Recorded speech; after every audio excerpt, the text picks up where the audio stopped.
You're watching Mick and T's Sports Report on CHCO Television. And now, here's two guys who came off the bench to help the Saskatchewan Roughriders win the 2013 Grey Cup, Evan and Joe.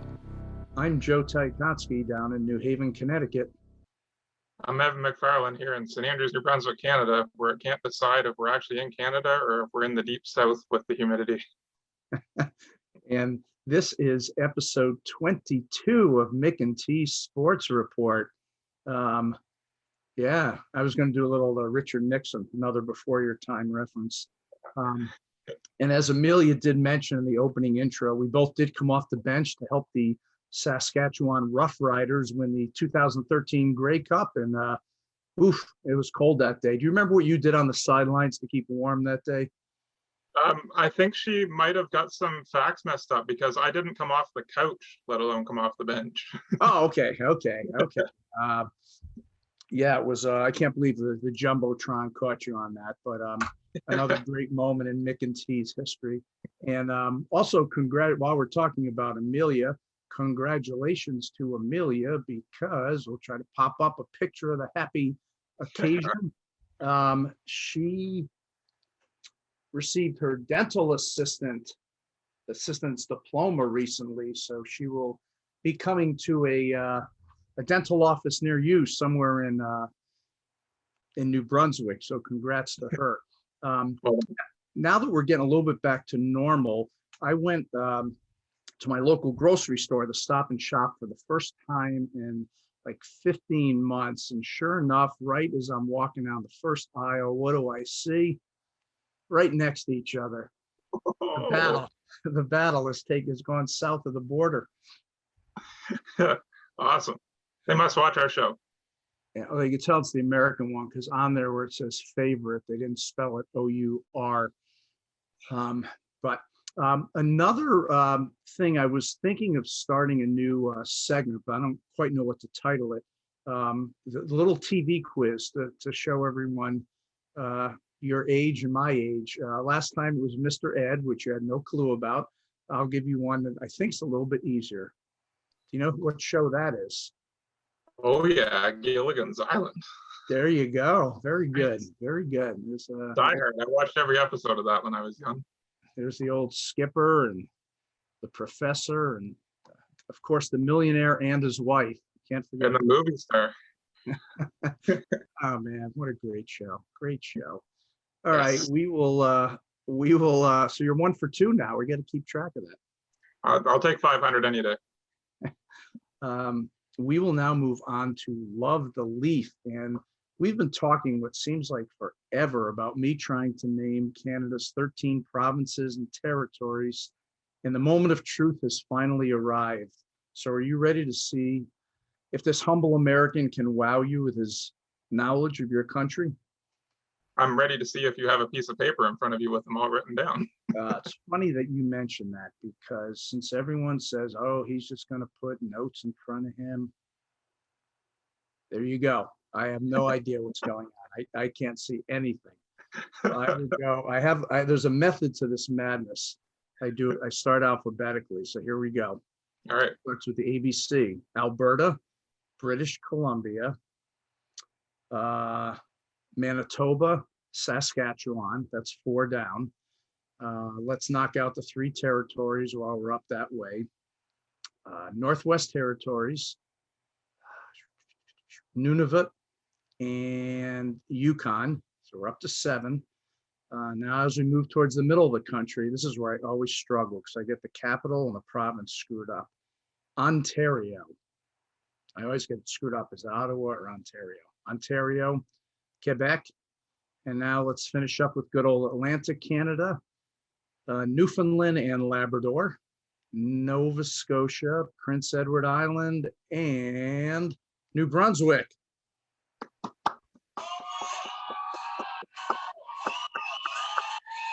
Wow. Good for you.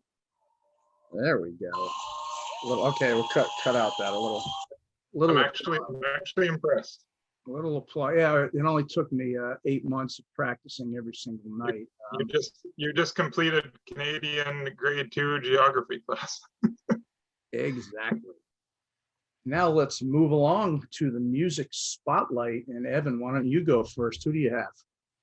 I've decided I'm just going to turn this into a segment where I pump the tires of Atlantic Canadian musicians. So I did some searching. Check out Stephen Bowers, songwriter, originally and now residing on Vancouver Island. But it's pretty cool. He has some slower stuff, some storytelling stuff, and then he's got some faster stuff too. So it's definitely worth checking out. All right, we have a tune from him called Annie Rose. This is Stephen Bowers.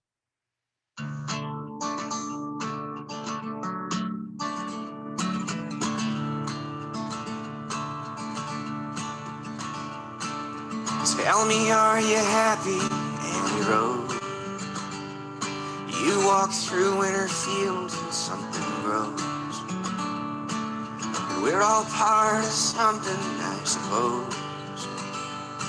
And you're the only ever Annie Rose. All right, some good stuff from Stephen Bowers. Although, could you bring down the house a little bit more? I mean, I know you're still bummed out about the Leafs loss, but that's some good stuff from him. Stephen Bowers. I am going to go, since our small town spotlight is up in Alberta for this episode, I'm going to go with two Albertans, I think is the name. And they've been around for a while. Tegan and Sarah from Alberta. They twin sisters. They've probably been around 20 years, sort of underground alt pop, I guess. And this tune is a little more upbeat. It's called I'll Be Back Someday. Sit and watch my TV set. What is on will make it better. We'll make it better. I wanna call and ask what's up. Go to dial, but then I stop. Why don't you call? Juliet, my friend, oh what a lie. Oh what a lie. If I could pretend, if I could Here comes the chorus. If I could lie, but I can't say. No, I can't stay. Run away.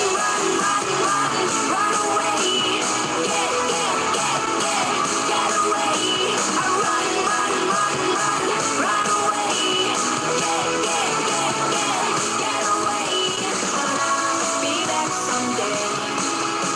Right. I'll be back someday. That is Tegan and Sarah. I should use that as my theme. I'll be back someday, because I don't know when the heck this border is going to reopen.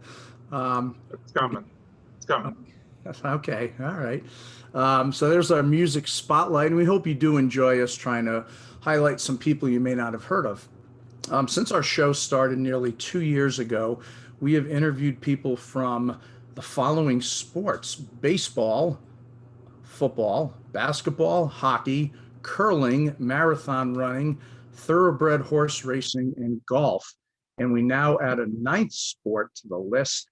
It's also known as Canada's national sport, but it's not hockey. Stay tuned. You're watching Mick and T's Sports Report on CHCO-TV in scenic St. Andrews, New Brunswick.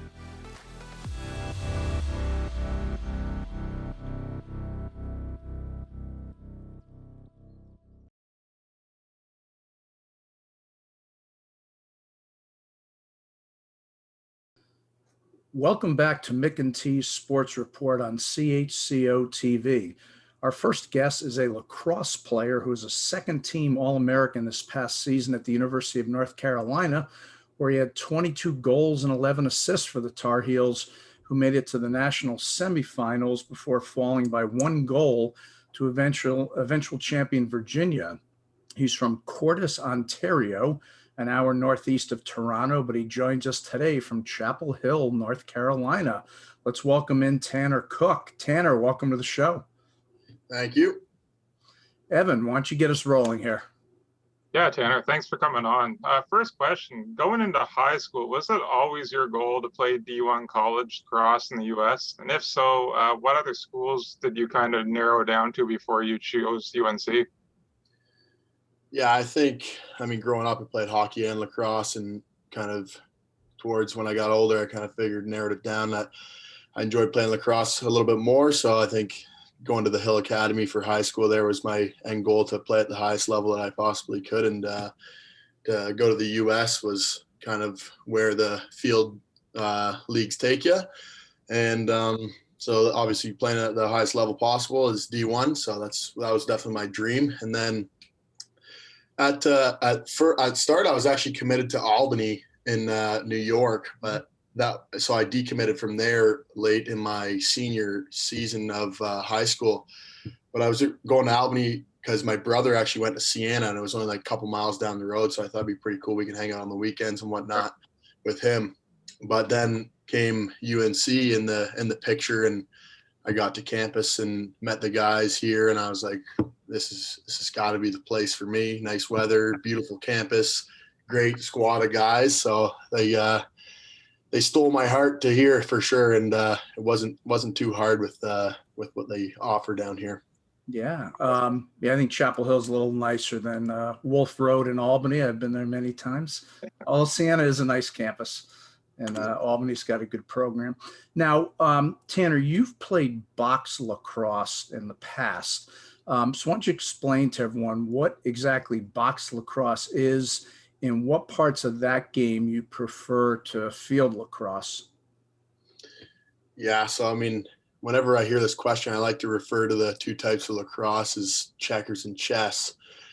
Checkers being box lacrosse and chess being field lacrosse. Is box is a little more in tight quarters, a lot more physical, faster play, and field is more slowed down and focuses on more like plays and schemes and whatnot. So I think my personal best, my favorite things of box going into field is more the physical aspects, shorter shifts, a lot more ball touches, and a lot more shifts on the. I mean, field lacrosse, you can make a mistake and you don't get out there for another 2-3 minutes. Box lacrosse, you get in there and the shot clock's at 30 seconds. You make a mistake, you go hit the bench, and you're back out there in the next 30 seconds, do it all again. So, and I like the more side? How many per side in box lacrosse? There's 5, so it's 5v5 instead of, I guess, 9v9 or 10v10. Okay, and college lacrosse is 80-second shot clock? Yeah, it was 80-second shot clock in college. There used to be none. They just put that in the last 5 years, I think. In college, there used to be no shot clock. Okay, yeah, it definitely improves the game. Evan, you got another question? Yeah, you were drafted back in 2020 by the Calgary Roughnecks of the National Lacrosse League. Do you plan on playing for them in the upcoming season? And when will the season actually begin? Yeah, my intentions are definitely to play with them. I'm actually working with general manager Mike Board right now of getting contracts sorted out, and that would begin in December after the PLL season concludes in September. So getting that going will definitely be good. I haven't played box lacrosse in almost 2 years now because of the COVID stuff, so it'll be amazing to get back out there. Yeah. And does Albany has a team in that league, correct? They do. They just transferred, actually. I think there's now the Albany Firewolves, and they were here in Connecticut. Yeah. At the casino. Yep. Yeah. Right. The Black Wolves. Yeah. They moved on us. Mm-hmm. But all right, Tanner, we're going to finish up by hitting you with some rapid fire questions. So answer these as best you can. I know school's out. You will not be graded on these. All right, here we go. Let's go. Favorite street, Franklin Street in Chapel Hill or Bloor Street in Toronto? I'm going to have to go with Franklin Street down here. There's enough bars on Franklin to get anybody fired up. It is a pretty crazy place. How about most hated college rival? That's going to have to go with the Duke Blue Devils down the road here. Have you ever been to Cameron for a basketball game? No, I have not. Okay. It's well, your place is pretty good too. The Smith Center. Yeah. Yeah. Everyone hates Duke, I would think. That's sort of universal wherever you're from. Right. Toronto Maple Leafs or Carolina Hurricanes? I gotta go with the Leafs on that one. Okay. Evan's a big Leafs fan. That's why he's gotta go with the Homeland Leafs on that one. Evan's been in deep depression. Suffer together. Let's go food-wise. Poutine or barbecued ribs? Poutine all the way. Unmatched. Okay. All right. Wow. Wow. That's an interesting one. Then we'll Cool. finish up with a music one. Luke Combs or Drake? Luke Combs for sure. Wow. I was hoping Nickelback would be in there. I was going to handle Nickelback. Oh, It was wow. funny. We just on our last episode, we had a little thing where we were jabbing Nickelback and how everyone rags on him all the time. That's the best part. Funny stuff. But all right, well, thanks a lot. He is Tanner Cook, former lacrosse star at the University of North Carolina, who is now ready to take his game to Calgary of the National Lacrosse League. Tanner, thanks so much for joining us here on the show, and best of luck in the pros. Thank you as well. It was a great time. Thanks. Yeah, thanks, man. After the break on Small Town Spotlight, we start our second trip across Canada by visiting a small town in Alberta with some big attractions. You're watching Mick and T Sports Report on CHCO-TV in St. Andrews.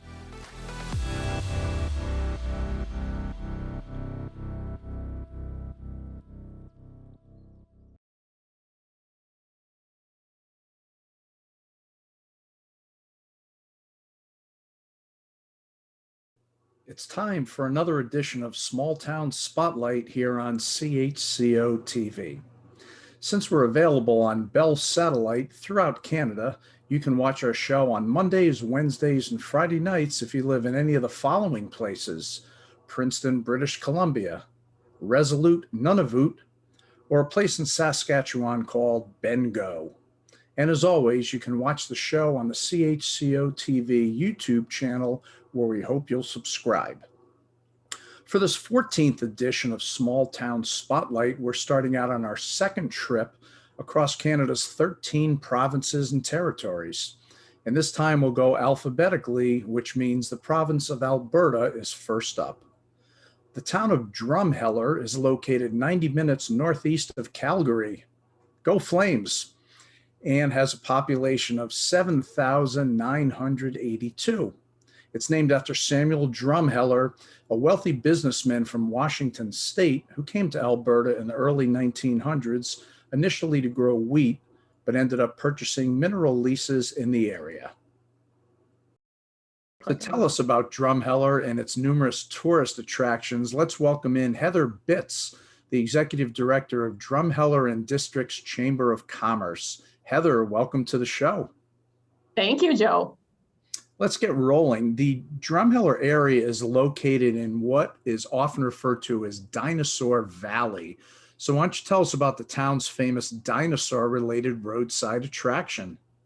Yes, I'd be happy to tell you about Tyra, the world's largest dinosaur, which offers visitors to our community a unique and breathtaking view of the Badlands. Visitors can climb 106 stairs inside the dinosaur to experience the Drumheller Valley from Tyra's gaping jaw. Yes, there she is. So she is 4 times larger than what a real T-Rex would have been back in the day. The structure began construction in 1999, and we officially opened the attraction on October 13th, 2000. So she just celebrated her 20th anniversary last fall.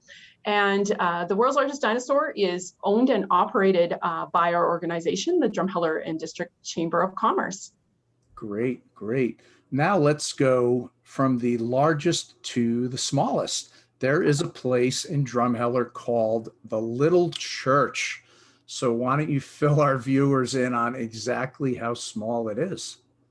Well, we like to say that the Little Church seats thousands of people, 6 at a time. The structure is only 7 feet by 11 feet, and inside you will find 6 tiny pews and a pulpit. So not a whole lot of room for people in there, but yes, that's our little church. It was constructed in 1958 by Tig Sealand and is located, as you can see, in the Badlands on the North Dinosaur Trail. And also, this is another attraction that is owned and operated operated by ourselves, the Drumheller and District Chamber of Commerce. And it's a very popular site for thousands of visitors who visit our community each year. And we also, especially with COVID times, have had a handful of small scale weddings there each year as well. So it's very popular. Made for social distancing. Yeah, not so social distancing in there, but yes, it's very, very popular with our visitors of all ages. That is pretty neat. Now, tell our viewers what a hoodoo is, Hoodoo, and what the hoodoos of Drumheller Valley. It sounds like a sitcom or something. Yes, the hoodoos are a very popular attraction in the Drumheller Valley as well. They are sandstone formations that have taken millions of years to form, and they stand approximately 5 to 7 meters tall, and there is one in the background. Each hoodoo is a sandstone pillar resting on a thick base of shale that is capped by a large stone at the top that you can see there. So they are very fragile with them being made of sandstone, so they are susceptible to erosion with wind and rain. So visitors are absolutely prohibited from climbing on them. We want to protect them and ensure their longevity for the future.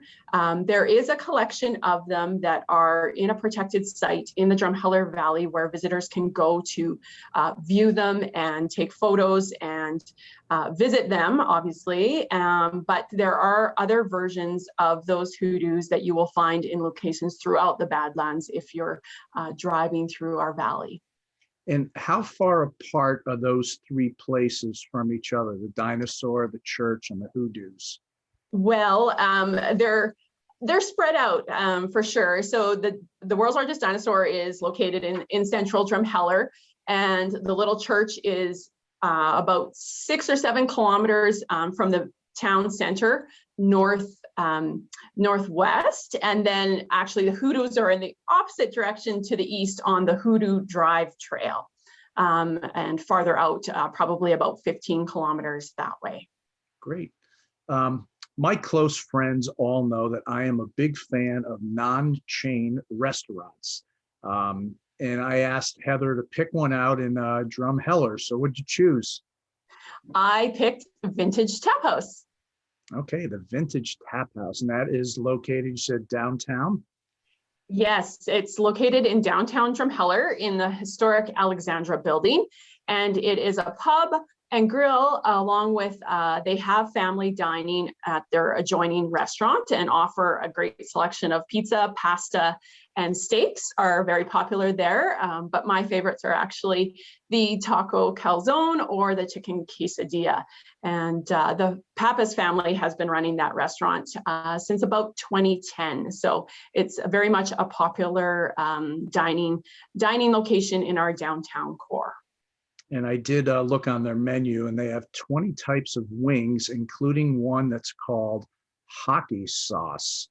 That is a combination of hot sauce and honey garlic. So for someone who had heart surgery 2 years ago, I'm assuming I can't have much at the Vintage Pub and Grill, but it does sound like it sounds like a neat place to go. Yes, it's very popular, and yeah, large selection of wings, and popular on Wings Wednesday for sure. Great. Well, I'm always amazed at just for the small towns across Canada, how many things that they have to offer tourists and foodies and things like that. And I think that's just one of the great things about your country, that it's not limited to just big cities or chain suburbs and places like that. And your place certainly sounds like one of those great places to visit. Yeah, absolutely. We have an assortment of things to see and do here, and visitors, once you start looking at what we are able to offer in our community, definitely 2 to 3 days worth of activities to keep visitors entertained. So we'd love to have you visit anytime that you're available. Great. Well, as I mentioned to people, if you and your family ever make it to New York or Boston, make a stop halfway between in Connecticut, where I will introduce you to the wonders of New Haven's world famous thin crust pizza. Awesome. Would love to. She is Heather Bitz, the Executive Director of Drumheller and District's Chamber of Commerce. Heather, thanks so much for being on the show to tell us about your great area of the country. Thank you. I appreciate the opportunity to talk about it. And I thank you for bringing me on your segment today. Solid interviews there with both Tanner and Heather. And Heather talked about that small church. And I had another picture of it just so everyone can take a look at it. And that's the six-person church. 6 people. Have you ever been in a church that small before? Evan, me in a church? Come on now. Sliha, Joe. Whoa. Hold the cameras there. Evan pulling out a little Hebrew phrase there. And slicha means, of course, being Canadian, I'm sorry. Yeah. That was, the things you learn on this show are amazing. All right, let's go to shout outs. What do you have? So this one is a repeat, but there's a reason for it. So I'm going to give a shout out to my friend Brendan Cross and his wife, Anna Maria, who just gave birth to their second beautiful little girl. Great. Always good to hear news like that. I am going to give a shout out to a good friend of mine, Eric DeMarco, who a couple weeks ago retired after 34 and a half years of teaching and coaching. And he and his wife, Kathy, are going to be trying a couple different spots around the U.S. to see where they want to permanently reside, starting in South Carolina. So congrats to Eric. Also, we may as well congratulate all the high school grads from the class of 2021. Because as tough as 2020 class was, they had it even tougher. Definitely. Crazy year. All righty. Well, that is it for episode 22 of Mick and T's Sports Report. I'm Joe in New Haven. And I'm Evan here in St. Andrews, New Brunswick. Thanks once again to station manager Patrick Watt and our personal editor Florence and the Machine Mitchell at CHCO-TV in St. Andrews for producing and editing a show that Ernest Coombs would be proud of. And I'll explain that obscure Canadian reference on the next episode because I had no idea who it was. Now that we've once again come to the end of another show, that means it's also time for our closing catchphrase. So until next time, in honor of our sports guests, peace, love, and lax. This is Mick and T's Sports Report on CHCO-TV. We'll see you next time.